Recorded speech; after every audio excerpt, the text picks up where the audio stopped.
오늘 우리 함께 묵상할 하나님 말씀은 사도행전 2장 14절에서 36절까지 말씀입니다.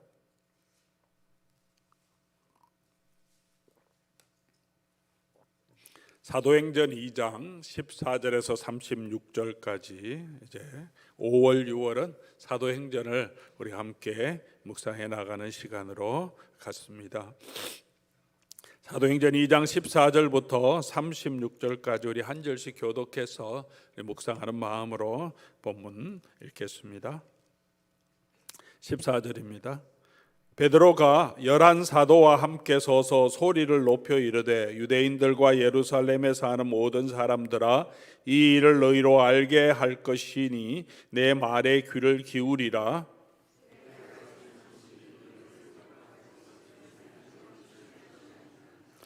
이는 곧 선지자 요엘을 통하여 말씀하신 것이니 일러스되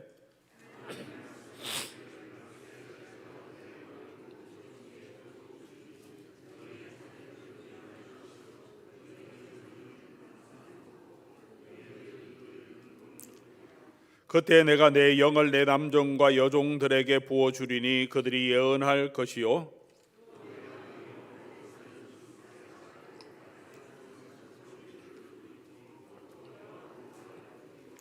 주의 크고 영화로운 날이 이르기 전에 해가 변하여 어두워지고 달이 변하여 피가 되리라.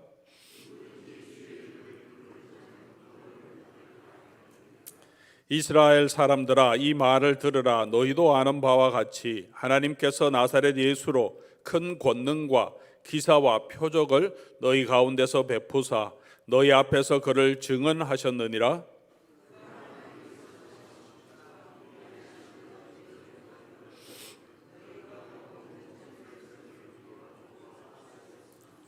하나님께서 그를 사망의 고통에서 풀어 살리셨으니 이는 그가 사망에 매여 있을 수 없음이었더라 이라.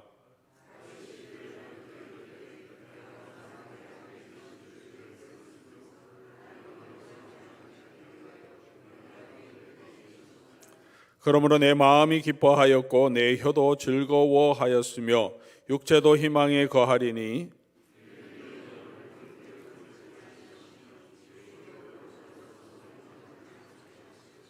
주께서 생명의 길을 내게 보이셨으니 주 앞에서 내게 기쁨이 충만하게 하시리로다 하였으므로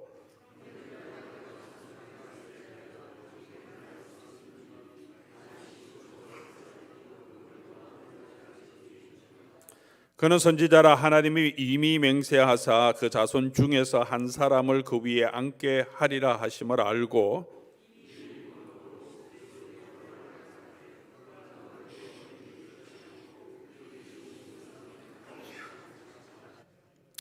이 예수를 하나님이 살리신지라 우리가 다 이 일의 증인이로다.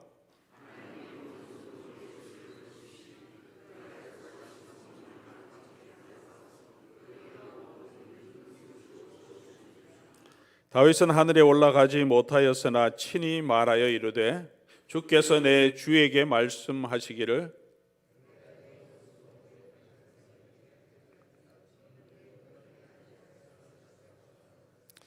36절 같이 읽겠습니다. 그런즉 이스라엘 온 집은 확실히 알지니 너희가 십자가에 못 박은 이 예수를 하나님이 주와 그리스도가 되게 하셨느니라 하니라. 아멘. 같이 한번 기도하겠습니다. 좋으신 우리 아버지 하나님 감사합니다. 오늘 이 아침 시간 또 우리에게 건강을 주시고 또 하나님 앞으로 나올 수 있도록 인도하여 주셔서 감사합니다. 오늘도 주의 은혜를 사모합니다. 사도행전의 말씀을 통하여서 우리에게 하고자 하시는 그 말씀을 듣게 하시고 우리에게 주시는 그 음성을 듣고 그 말씀을 붙들고 우리가 더욱더 믿음에 견고하게 서서 흔들리지 않는 하나님의 백성들이 되게 해 주시옵소서. 오늘도 우리 가운데 임하시고 우리 안에 거하시는 우리 성령님께서 우리에게 깨달음을 주시고 하나님의 은혜를 허락하여 주시옵소서. 우리 주 예수 그리스도의 이름으로 기도드립니다. 아멘. 이제 우리가 사도행전을 묵상해 갑니다. 사도행전 통하여서 하나님께서 예수 그리스도의 영인 성령으로 교회에게 역사하시는 놀라운 역사들을 함께 우리가 묵상해 가면서 하나님이 주시는 은혜를 기억하고 또 우리에게 또 계속해서 역사하시는 그 성령을 의지하고 힘을 얻는 그런 또 우리가 어떻게 살아가야 할지 삶의 방향을 다시 한번 살펴보는 은혜의 시간이 될 수 있기를 바랍니다. 또 복음 전도 예수 그리스도의 증인이 된 교회의 사역을 통하여서 우리도 더 선교적인 교회로 예수님의 증인이 되는 그런 교회로 더 설 수 있기를 바랍니다. 보통 우리가 오순절 성령 이 강림이라고 하죠. 성령 강림을 이야기할 때 그 현상에 많이 주목합니다. 방언이 있었고 또 놀라운 기적들이 있었던 것을 말하기도 합니다. 그러나 오늘 이 베드로는 이 말씀을 통하여서 이 일이 우리에게 임했는데 이 일의 의미가 무엇인지를 우리에게 설명하고 있습니다. 예수 그리스도께서 이 땅에 계시는 동안 승천하실 때까지의 일을 누가복음에 누가는 기록하고 있다 그렇게 말을 시작하죠. 그리고 사도행전은 예수님이 승천하신 이후에 일어난 일들에 대해서 이제 기록하겠다 그렇게 누가는 말하면서 시작하고 있습니다. 예수님이 승천하신 이후의 일이라고 하는 것은 어떤 의미가 있습니까? 예수님이 승천하셨다. 그 말은 예수님이 이제는 육체로 우리 가운데 거하지 않는 그런 시대를 말합니다. 누가복음에는 예수님이 이 땅에 오심부터 성육하셔서 출생하시는 그때부터 승천하실 때까지 예수님이 육체로 성육하셔서 그의 백성과 함께 구원을 이루시는 그 시대를 기록하고 있습니다. 그러나 사도행전부터는 이제 예수님이 승천하신 이후죠. 예수님이 함께 거하지 않는다 하는 것은 어떤 의미가 있습니까? 그 시대를 시작하는 것은 예수 그리스도께서 약속하신 내가 너희에게 주리라고 하신 그 성령, 그 성령이 임함으로 시작됩니다. 그래서 사도행전이 그렇게 구성되어 있습니다. 1장에는 서론 또 준비의 내용을 기록하고 약속하신 성령이 2장에 오늘 본문에 임하는 그 일로 시작해서 새로운 시대가 시작되고 있습니다. 오늘 본문 14절 보면 베드로가 11 사도와 함께 서서 소리를 높여 이르되 유대인들과 예루살렘에 사는 모든 사람들아 이 일을 너희로 알게 할 것이니 내 말에 귀를 기울이라. 지금 이런 소동도 일어났고 많은 사람들이 막 모였고 무슨 일이냐 그런 말을 하고 있는데 내가 이 일을 너에게 알게 하겠다. 이 새로운 시대가 시작된 것, 성령이 임재한 것이 어떤 의미인가를 지금 베드로가 설명하겠다 그렇게 말하고 있습니다. 우리는 그런 생각이 듭니다. 신앙생활을 할 때 특별히 여러 가지 환난과 또 어려움들이 있으면 참 예수님이 같이 계시면 좋겠다. 예수님이 좀 보이면 좋겠다. 뭔가 눈에 보이는 확실한 증거가 있으면 좋겠다. 그런 마음을 가집니다. 때로는 그런 체험을 하신 분들은 우리가 나도 그런 체험이 있으면 좋겠다 그런 생각이 들 때가 있습니다. 기도하다가 어떤 놀라운 영적인 체험을 했다. 기도 가운데 예수님의 모습을 정확하게 모르지만 영광스러운 예수님을 보았다. 우리의 확신이 있지 않습니까? 뭔가 확실하게 볼 수 있다면 예수님이 승천하셨다고 하는 것은 눈으로 확실하게 이제는 더 이상 예수님을 볼 수 없고 살아있으면 대화도 할 수 있고 말도 할 수 있고 만져도 볼 수 있고 음성도 들을 수 있고 같이 먹으면서 예수님이 우리와 함께 하시다는 것을 우리가 실제적으로 체험으로 알 수 있는데 더 이상 그 예수님이 교회와 함께 하지 않는 시대가 이제는 됐습니다. 승천하셔서 예수님 올라가셨습니다.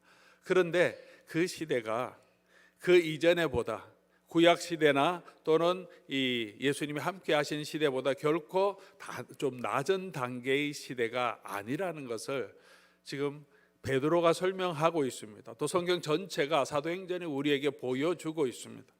예수님 육체로 그의 교회와 함께 하지 않지만, 우리의 눈으로 지금 예수 그리스도를 볼 수 없지만, 이 시대는 예수님이 함께 하셨던 그 시대 또는 구약 시대보다 결코 못한 것이 아니라, 오늘 요엘서의 말씀을 통해서 이 베드로가 설명하는 내용 중에 보면 20절 보면, 주의 크고 영화로운 날이 이르기 전에 이런 징조들이 있겠다 그렇게 하면서, 주의 크고 영화로운 날이 이르기 전에 그 날이 임하고 그때 성령을 부어주시겠다고 하셨는데, 이 날은 주의 크고 영화로운 날이고 그 날로 가고 있는 시점에 있는 그런 귀한 시기라는 것을 우리에게 말씀해 주고 있습니다. 하나님이 이미 예정했던 일이고, 예수님이 예정에 없이 십자가에 못 박혀 돌아가셔서 그냥 없어지신 것이 아니라, 하나님의 예정하신 대로 오셨고, 말씀하신 대로 승천하셨고, 말씀하신 대로 다시 또 오실 것입니다. 그 하나님의 구원의 연속성상에 있고, 하나님은 그 크고 놀라운 구원을 이루어 가시는 그 과정에 하나님께서 이 시대를 우리에게 허락해 주셨습니다. 물론 볼 수 있으면 더 좋지만, 볼 수 없을지라도 하나님 우리를 떠난 것이 아니라 약속하신 성령을 우리에게 보내주셨다고 말합니다. 두 번째, 요엘서 후에 다윗 25절부터는 다윗의 시편을 가지고 이 일이 이루어졌다 그렇게 말하는데, 다윗의 시편의 내용은 하나님께서 그의 주, 다윗이 주로 고백하는 예수 그리스도 메시아를 음부로 내려가는 것을 다시 살리셔서 우리의 주와 그리스도로 삼으신다, 하나님이 그를 높여서 모든 만물의 주권자로 삼으시리라고 다윗이 이미 얘기했는데, 그 일이 이루어졌고, 이제 이 교회 시대는 그 예수님이 모든 권세를 가지고 사망과 음부를 이기시고 하나님 보좌 우편에서 다스리고 계시는 시대다. 그것이 우리에게 어떤 의미가 있는지를 이 베드로가 지금 설명하고 있습니다. 저와 여러분이 살고 있는 이 시대를 우리가 성령 시대 그렇게도 표현합니다. 성령께서 이제 함께 하셔서 성령이 교회와 함께 하시면서 마지막 구원의 때를 이루어 가고 있는데, 이 시대는 그럼 우리에게 어떤 의미가 있는지 오늘 베드로가 설명하는 내용을 통해서 함께 살펴보며 우리에게 주시는 교훈을 오늘 이 아침에 함께 살펴보려고 합니다. 먼저 17절 말씀, 요엘서의 말씀을 인용해서 베드로가 설명합니다. 하나님의 영을 모든 육체에게 부어주리니, 그 예언이 지금 임했다.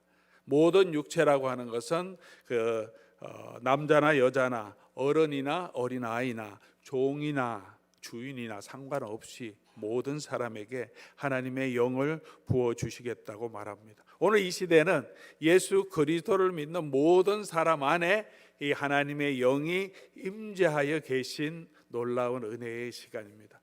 구약 성경에는 선지자들에게 특별하게 하나님의 능력을 나타내실 때 하나님의 영이 임하셨습니다. 예수님이 계실 때는 예수님이 하나님의 영이신 예수님께서 같이 계시기 때문에 제자들에게 특별하게 성령이 그 안에 거주할 필요가 없죠. 예수님이 실제적으로 그들과 함께 하시기 때문에, 예수님이 승천하신 이후에 예수님이 약속하신 것은 내가 너희를 버려두지 않겠다, 그리고 내 영 다른 보혜사를 너에게 보내주시겠다 약속해 주셨습니다.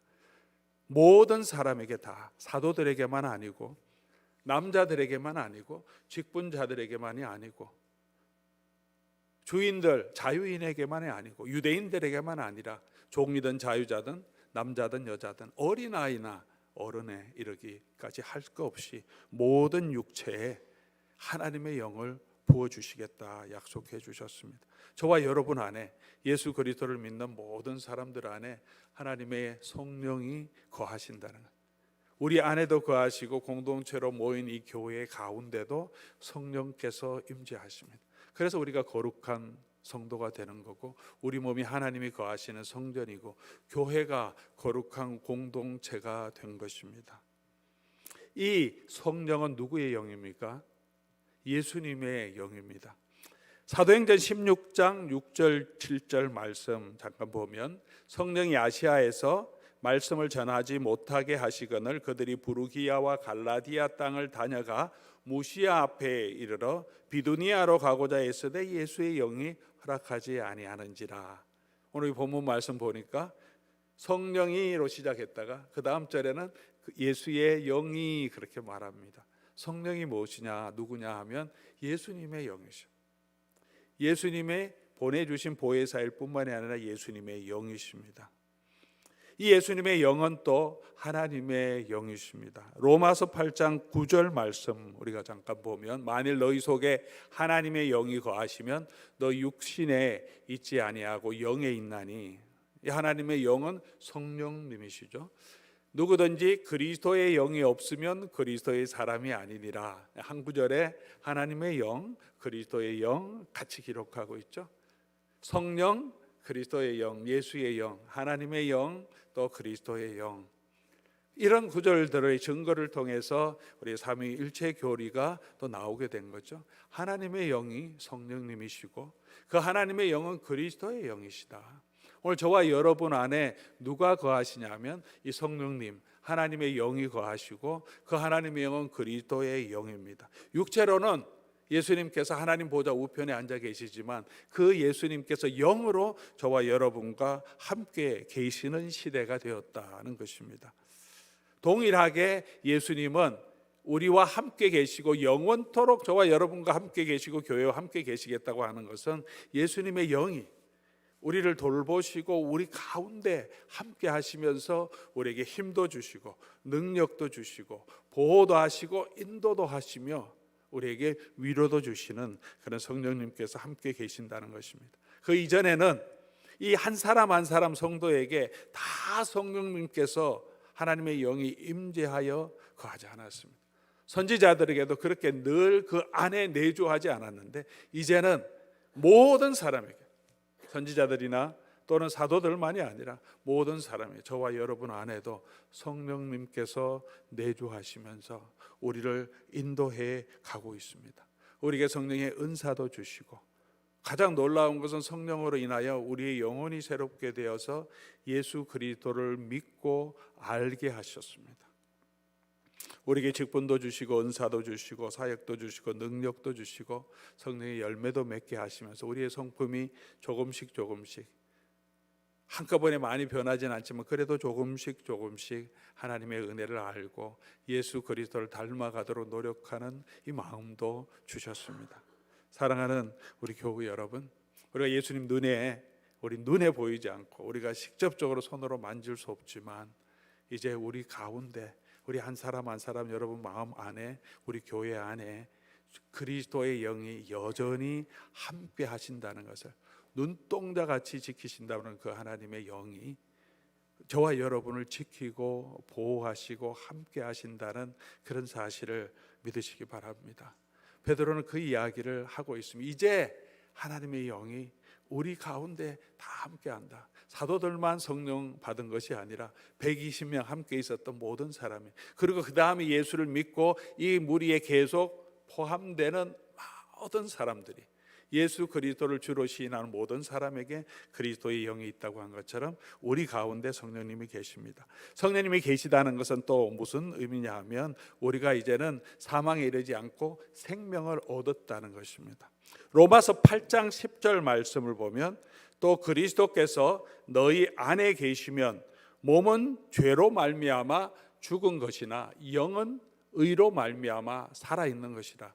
예수님의 영이, 그리스도가 우리 안에 있다는 것은 그리스도의 영이 우리 안에 있다는 거죠. 그걸 바울이 설명하고 있는데, 그러면 그 그리스도께서 우리 안에 있고 그리스도의 영이 있으면 우리 몸은 죽지만 우리 속에 있는 영은 살았다는, 그러니까 죽어도 살겠고 살아서 믿는 자는 영원히 죽지 않는다는 것은, 우리 육체는 죽지만 죽음이 더 이상 우리를 지배하지 못하고 우리는 생명이 지배하는, 죽어도 다시 사는 그런 축복이 있다는 거죠. 왜냐하면 그리스도의 영이 우리 안에 있기 때문에. 그래서 이어서 11절에 바울이 이렇게 얘기합니다. 예수를 죽은 자 가운데서 살리신 이의 영이 너희 안에 거하시면, 성령을 받았다는 게 무슨 의미냐? 그러면 그 영이 우리 안에 있으면 예수가 죽은 자 가운데서 살리신 이가, 그의 영이 너희 안에 거하시는 그 성령으로, 영으로 말미암아 너희 죽을 몸도 다시 살리리라.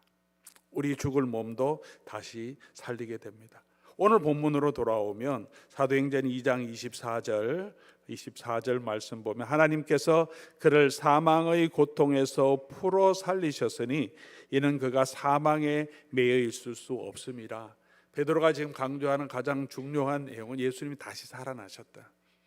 사망이 예수님을 어쩔 수 없다. 너네가 이방인들에게 넘겨주어서 예수님 십자가에 못 박았지만 그는 사망에 매여 있지 않고 이기시고 부활하셨다.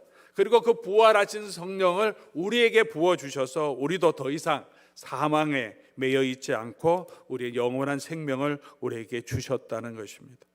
히브리서 2장 15절 말씀 보면 이 죽기를 무서워함으로 한평생 매여 종노릇 하는 모든 자들을 놓아주시기 위해서 예수님께서 십자가에 돌아가시고 부활하셨다는 거죠.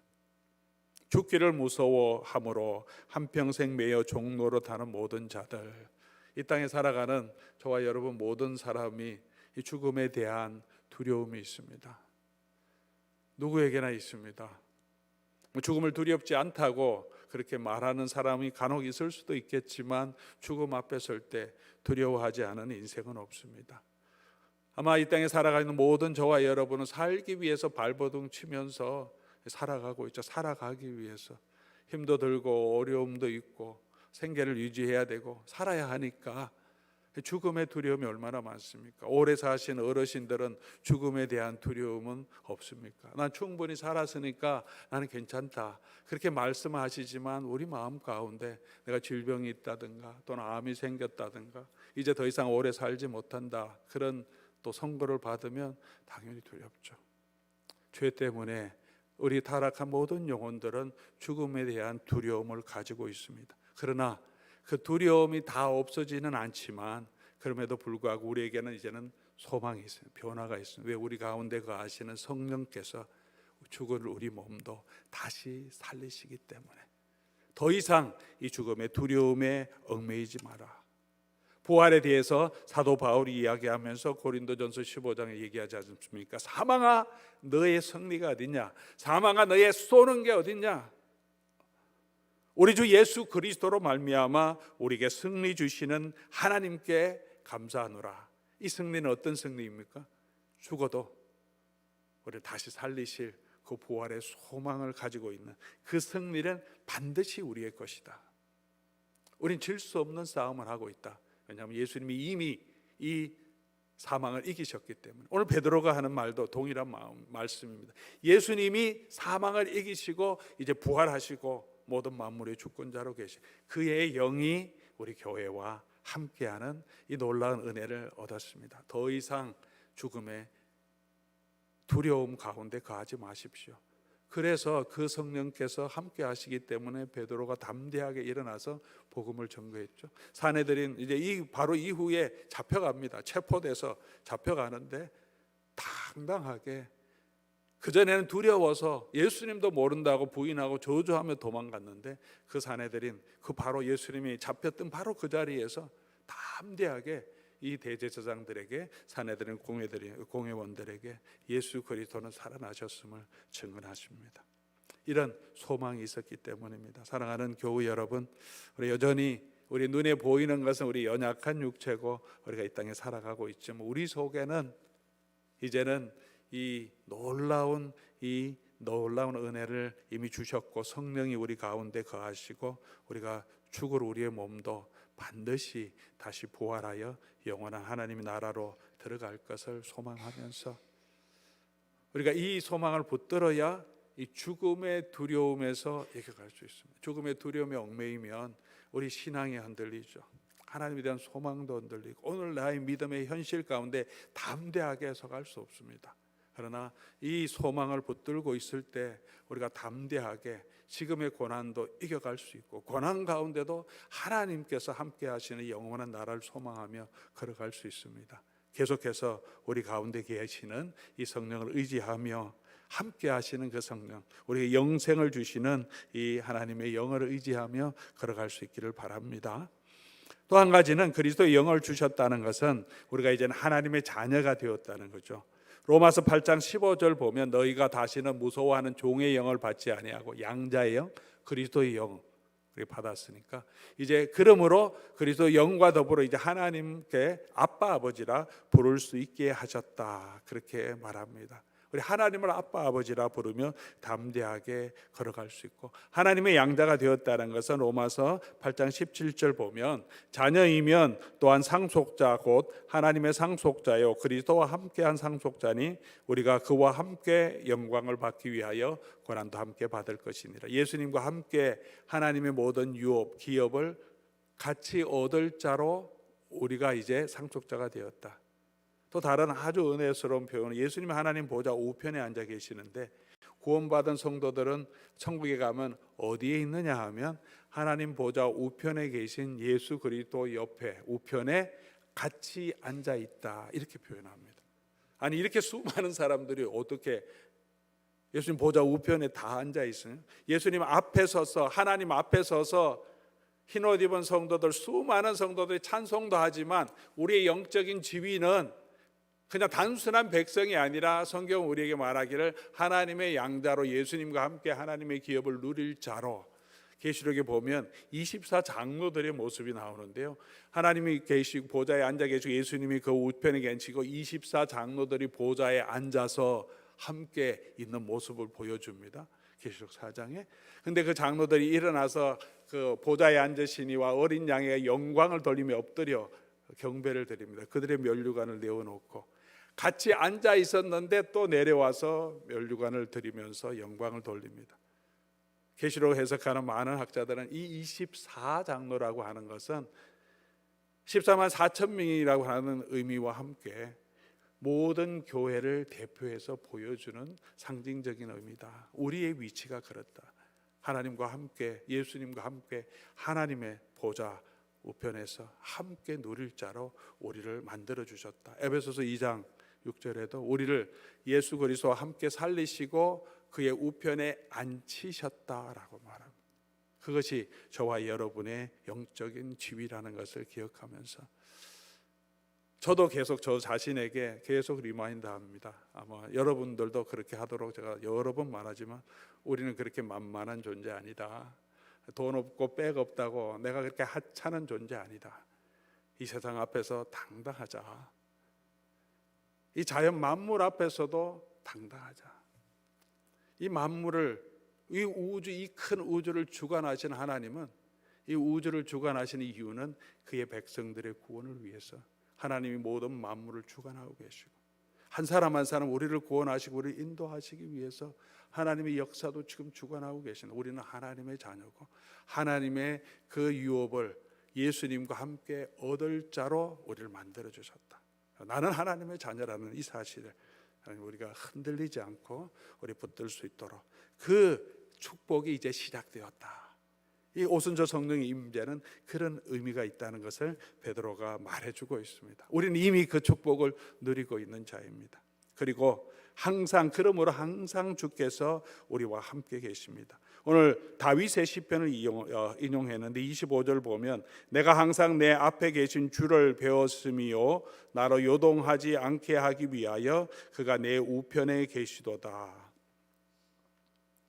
내 주가 어디 있느냐? 다윗이 고백하기를, 다윗이 예수를 향하여 내 주라고 고백하는데 그 주님이 어디 계시냐면 항상 내 곁에 계시고 내 우편에 계심으로 내가 요동하지 않게 되었다. 그렇게 다윗이 고백합니다. 왜냐하면 예수님, 하나님께서 그 주를 음부에 들어갔지만 다시 살리심으로 돌아가신 것이 아니라 살아계신 분이다.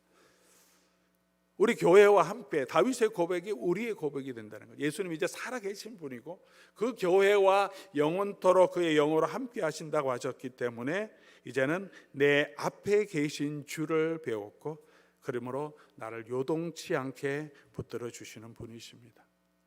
그의 성령이 우리에 계시고 우리를 요동치 않게 붙들어 주시는 그 성령님을 의지하면서 우리의 믿음이, 우리가 신앙이 흔들리지 않게 계속해서 주를 바라보고 주의 능력, 주의 은혜를 의지하며 걸어갈 수 있기를 바랍니다.